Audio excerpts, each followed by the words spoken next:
Dear students, good morning. बेटा, आज हम सॉल्यूशन चैप्टर की दूसरी कॉलिगेटिव प्रॉपर्टी के बारे में पढ़ने जा रहे हैं। That property is elevation in boiling point. तो ये हमारा 12th लेक्चर है। पहले तो हमें ये पता होना चाहिए बेटा बॉइलिंग पॉइंट क्या है।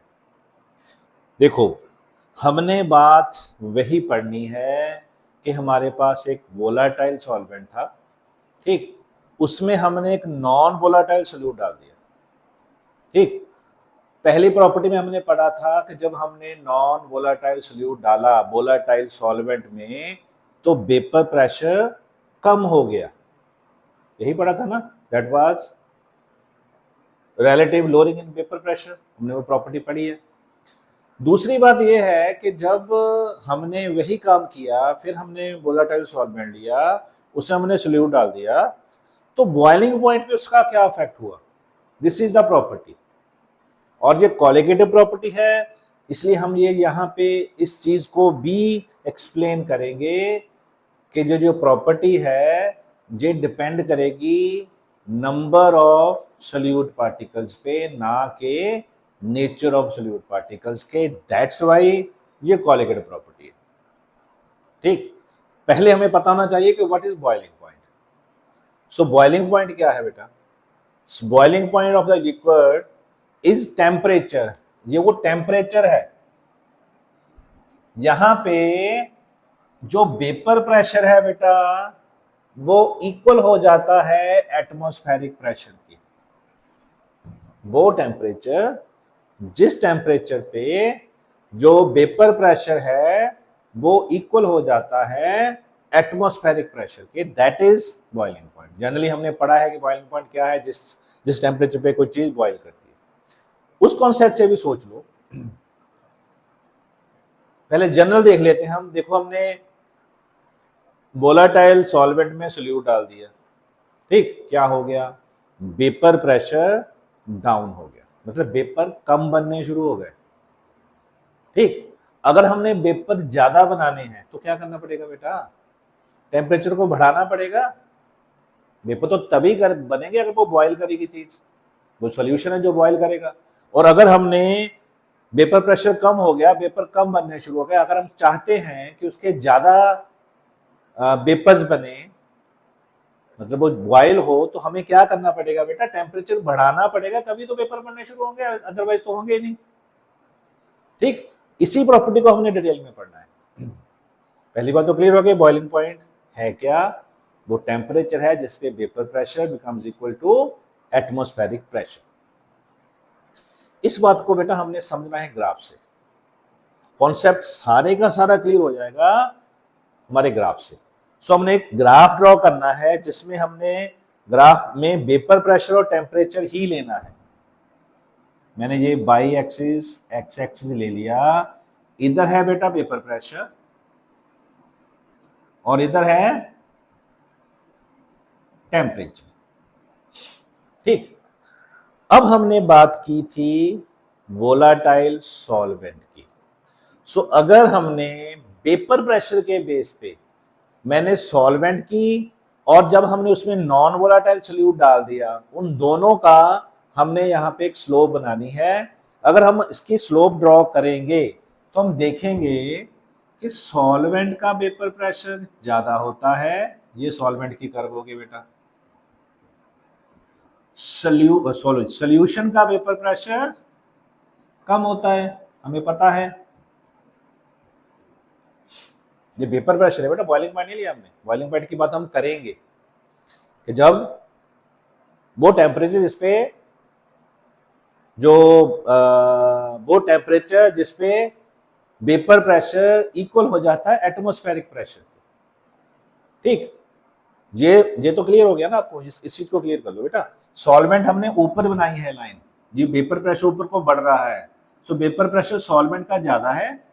जब हमने उसमें नॉन वोलेटाइल सोल्यूट डाल दिया तो वो कम हो गया, इसलिए उसकी कर्व हमने नीचे बना दी, ठीक। हमने यहाँ पे एक टेम्परेचर एक प्रेशर ले लिया बेटा। मान लो ये प्रेशर है, ये हमारा 1 एटमॉस्फेयर प्रेशर है। उसकी हमने एक यहाँ पे रीडिंग लिख ली कि ये एक 1 एटमॉस्फेयर प्रेशर है, ये लाइन है जो 1 एटमॉस्फेयर प्रेशर। अगर हम इसको स्ट्रेट लाइन बना दें बेटा, बिल्कुल सीधी लाइन। सो एक ये सॉल्वेंट से मीट किया, ये एक सॉल्यूशन पे मीट किया। हमने यहाँ पे भी एक टेम्परेचर पे एक्स एक्सिस पे एक लाइन बना दी, एक हमने यहाँ से टेम्परेचर पे लाइन बना दी। ठीक, अच्छा अब हमने जो सॉल्वेंट का टेम्परेचर है वो टेम्परेचर, ये मतलब ये एक टेम्परेचर हो गया ये वाला, जिस टेम्परेचर पे सॉल्वेंट बॉयल किया, कब बॉयल करना है, जब एटमॉस्फेरिक प्रेशर के बराबर उसका प्रेशर हो जाएगा बेटा। सो ये पॉइंट हो गया, ये वेपर प्रेशर है सॉल्वेंट का। ठीक, अच्छा ये का उसका टेम्परेचर क्या है, यहाँ पे हमने वही लिखना है बेटा, इसको हम डिनोट करेंगे डेल्टा, बॉइलिंग पॉइंट की बात करें टीबी नॉट की। क्लियर? सो हमने वो यही बोला ना बेटा, टेम्परेचर यहाँ पे vapour pressure equal to atmospheric pressure हो गया। सो ये वो टेम्परेचर है, ये वो टेम्परेचर है जिसपे सॉल्वेंट का जो टेम्परेचर है वो एटमॉस्फेरिक प्रेशर के बराबर हो गया, ये बॉइलिंग पॉइंट हो गया। सेम इसको हम डिनोट करेंगे, इसको हम डिनोट करेंगे टीबी से, इसको हमने डिनोट करना था टीबी नॉट से बेटा। ठीक है, टीबी नॉट और टीबी नॉट क्या है, this is the vapour pressure of the solvent, ये क्या हो गया, टीबी क्या हो गया, दिस इज द वो टेम्परेचर, मतलब जिसपे वो बॉयल किया। क्लियर? सो दो टेम्परेचर हो गए, एक हो गया टीबी नॉट, ये है बॉइलिंग पॉइंट, ये वेपर प्रेशर की बात है। टीबी नॉट क्या है, यहाँ पे लिख लेते हैं बेटा, बॉइलिंग पॉइंट मिक्स हो रहा है बीच में, this is the boiling point of pure solvent. और टीबी क्या है बेटा, boiling point of solution. Clear? Clear हो गया ना, ये तो ये टेम्परेचर हो गया जिसपे सॉल्वेंट बॉयल किया, ये टेम्परेचर हो गया जिसपे सॉल्यूशन बॉयल किया। ठीक, अगर हम दोनों का डिफरेंस देखें बेटा, इसी को हम एलिवेशन एंड बॉइलिंग पॉइंट बोलते हैं। इसमें से अब देखो ज्यादा कौन है, ज्यादा कौन है, इसको हम बोलेंगे एलिवेशन इन बॉइलिंग पॉइंट। ज्यादा कौन है, टेम्परेचर को इंक्रीज हो रहा है ना, टीबी ज्यादा है, सो टीबी माइनस टीबी नॉट, यही हमारा एलिवेशन इन बॉइलिंग पॉइंट है बेटा। और इस एलिवेशन इन बॉइलिंग पॉइंट को हम डिनोट करते हैं डेल्टा टीबी से।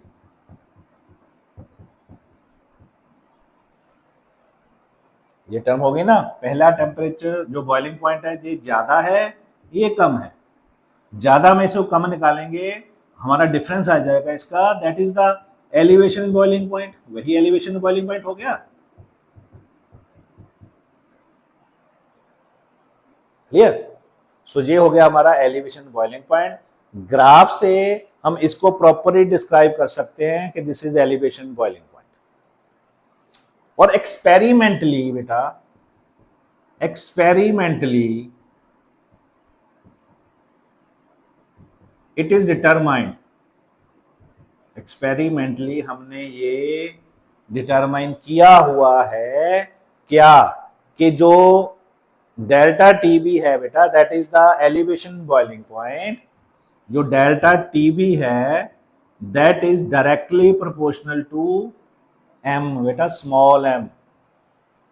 ये स्मॉल एम क्या है आपको पता है, मोलैलिटी।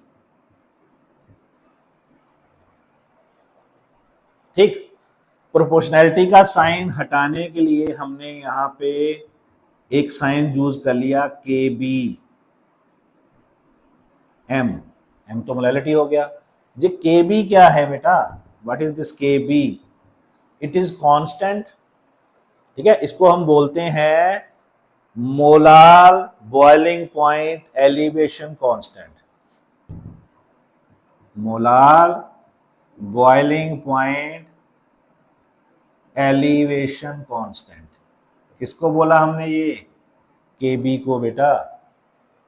इसका एक और नाम भी है, that is known as ebullioscopic constant. Ebullioscopic constant.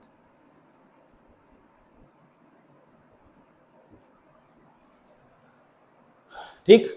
और अगर हम यहां पे मान लें कि m जो मोलैलिटी है that is 1, so delta TB क्या आ जाएगा बेटा? केबी के बराबर। तो जो चेंज, जो एलिवेशन बॉइलिंग पॉइंट है दैट इज इक्वल टू केबी। ठीक। जो केबी क्या है बेटा? हमें पता है, that is molal boiling point elevation constant, जिसको हम बोल देते हैं एबिलियोस्कोपिक कांस्टेंट। ठीक। इस पे हमने एक बात देख ली बेटा, क्या? कि जो डेल्टा टीबी है बेटा वो डायरेक्टली प्रोपोर्शनल है मोलैलिटी के, है ना? मोलैलिटी। अब मोलैलिटी क्या होती है? Number of moles of solute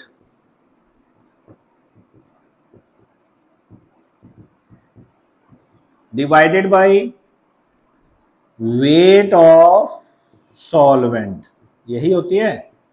सो यहां पे क्या आ गया बेटा? Number of moles.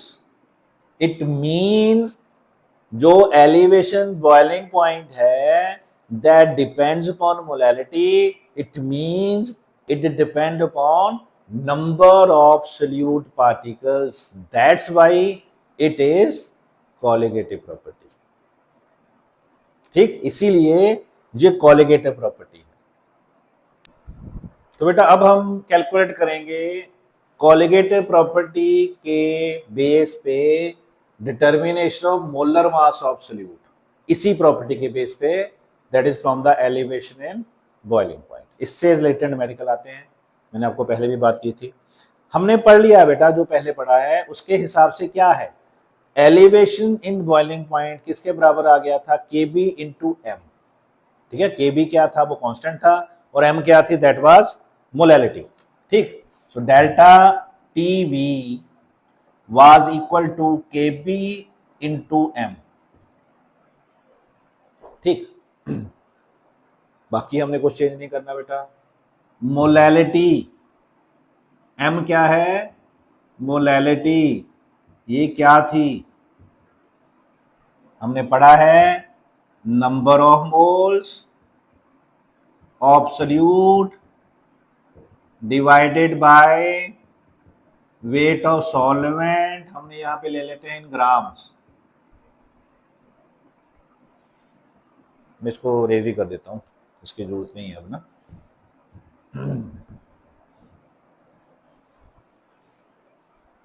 Weight of solvent in grams, अगर ग्राम्स लेंगे तो हम इसको मल्टीप्लाई कर देंगे बेटा 1000 से। मोलैलिटी लिखा है हमने, बस that's it.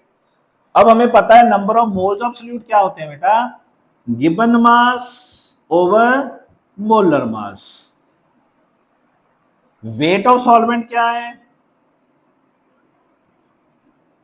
WA। Wait solvent कौन है? A, मल्टीप्लाई बाय 1000, जो M की वैल्यू आ गई बेटा। ये इस वैल्यू को हमने फिल कर देना है। मान लो हमने ये कह दिया कि इक्वेशन 1 है, 1 नहीं है, fill this value in equation 1। Fill कर दो। Delta TB will be equal to KB multiplied by WB into 1000 by MB into WA। ये हमारे पास एक्सप्रेशन बन गई। अगर हमने एलिवेशन बॉइलिंग पॉइंट कैलकुलेट करना है तो हम ये यूज करेंगे। अगर हमने मोलर मास कैलकुलेट करना है, हमारा टॉपिक है, सो मोलर मास इधर ले आओ, जो एलिवेशन बॉइलिंग पॉइंट है वो नीचे ले जाओ, यहां ले आओ। Delta TB into WA। Clear है ना ये सारा कुछ? MB क्या है बेटा? MB क्या है? This is molar mass of what, salute. ठीक, के बी क्या है हमने बोल दिया था, कांस्टेंट है। डब्ल्यू बी क्या है, that is the weight of solute जो गिवन है, न्यूमेरिकल में गिवन होगा बेटा, 1000 है। डेल्टा टी बी क्या है बेटा, that is elevation in boiling point. और डब्ल्यू ए क्या है बेटा, that is weight of solvent. तो जस्ट सिंपल है, देखो बेटा न्यूमेरिकल्स आएंगे, न्यूमेरिकल्स में आपको केबी की वैल्यू गिवन होगी, कोई ना कोई मास दिया होगा सल्यूट का, सॉल्वेंट का, सल्यूट का हो सकता है फॉर्मूला दिया हो, आपने उसका मोलर मास कैलकुलेट कर लेना है, वैल्यू को फिल करना है। बहुत सिंपल न्यूमेरिकल्स है ये, सारे के सारे न्यूमेरिकल्स जो आपने करने हैं वो बहुत सिंपल है। ठीक है, जस्ट आपने इस कॉन्सेप्ट को समझना है, कैसे हमने ये फॉर्मूला ड्राइव किया, और फॉर्मूला आपको याद होना चाहिए। अगर भूल भी जाए तो आपको इतनी अंडरस्टैंडिंग होनी चाहिए कि आपने ये फॉर्मूला ड्राइव कैसे किया था, वहां पे आप खुद ड्राइव कर सको इमीडिएटली। ठीक, सो ये थी हमारी सेकंड क्वालिटेटिव प्रॉपर्टी बेटा। So thank you, have a nice day.